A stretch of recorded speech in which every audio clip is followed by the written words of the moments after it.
Hello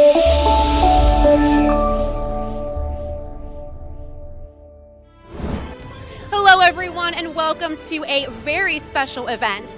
Now when someone says Whiskey Rebellion, you may think of colonial garb and musket fire, but to the Western Pennsylvania native, it means a whole lot more than resistance and rebellion.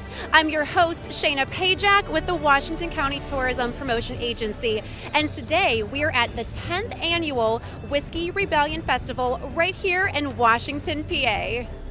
This celebration of heritage and unique character brings the entire community together and remembers what values forged this region. It's also 4 days worth of fun, food, entertainment, and yes, whiskey. I'm here with Tripp Klein, one of the co-founders of the Whiskey Rebellion Festival, but who's known as basically one of the founding fathers. What's going on here today, Tripp?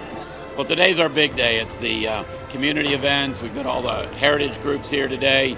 We've got great music all night tonight. It's going to be a fantastic rest of the weekend. Tell me about what is your favorite part of this and the significance to the community? Well, I'll tell you what, the favorite part is the history that we tell. And a matter of fact, in just a few minutes at 5 o'clock, we're going to do a tar and feathering of a tax collector. That's always one of my favorite events. And I hear there's a secret recipe for the tar, is that right? Well, it is proprietary, so we can't disclose what's in it.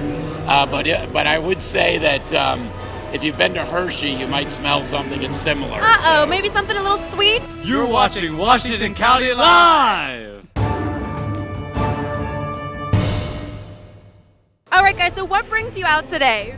Come out and supporting the local businesses and stuff like that in Washington County, and the festival's great food that's all here. And all right, Ed, now you got to tell me, what do we have here at the booth today? All right, we have a selection from our distillery, Red Pump Spirits here in Washington. We have two whiskeys, a very traditional Pennsylvania rye. Big spicy, all grain, all rye grain. What's your favorite? Oh, rye.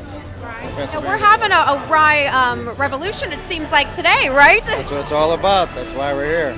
You're watching Washington County Live.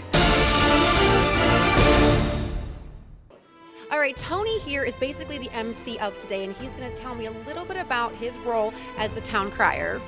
So really, I'm just here to help welcome our guests, give them a feel for the historical context of the reenactments that we do, and really to just serve as host throughout the day, try to provide some, background information for the scenes that we're doing, introduce the various characters, and really just interact with the guests, who are awesome. The main reason for the festival is not only to bring the community together, give it a great event as an economic development tool, and just a great way to brag about everything going on in Washington County. What are some things about this that outsiders don't know about Washington County? Well, obviously, if you get back into the history of it, that making rye whiskey here in Pennsylvania was the way for these farmers to get their corn across the mountains. Right. And prior to Prohibition, the rye whiskey sites in Pennsylvania were basically where all the still sites are today. So it's just a big part of our history, and we're trying to reenact that and make it a great day. Hey everyone, I've had an amazing day here at the Whiskey Rebellion Festival in Washington. I mean, who knew that history could be so much fun? I know our ancestors may have been into rebellion, but everyone today has greeted me with smiles and cheers. I've tasted some of the region's best food, sampled some locally distilled whiskey, and I even had the chance to watch a real reenactment of a tarring and feathering. As always, I'm your host, Shaina Pajak. Thanks for watching, and be sure to check out our next episode.